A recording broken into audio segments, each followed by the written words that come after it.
সেই প্রশ্নগুলো করেন যে আপনাকে সাদা বলতে উৎসাহিত করবে।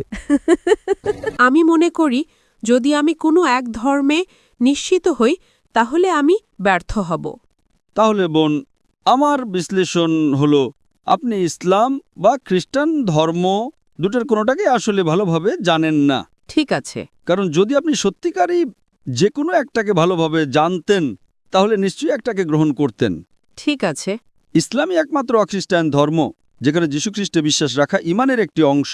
এখন যদি আপনি খ্রিস্টান হন আর চার্চের শিক্ষা অনুযায়ী চলেন তাহলে আপনাকে নবী মুহাম্মদ সাল্লাল্লাহু আলাইহি ওয়াসাল্লামে বিশ্বাস করতে হবে না, তাই তো?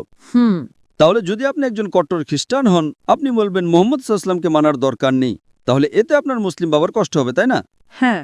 আর যদি আপনি একজন অনুশীলনকারী মুসলিম হন তাহলে আপনার মাকে কষ্ট দিতে হবে না, কারণ ইসলামও যীশুখ্রিস্টে বিশ্বাস করে। কোনো মুসলমান নয়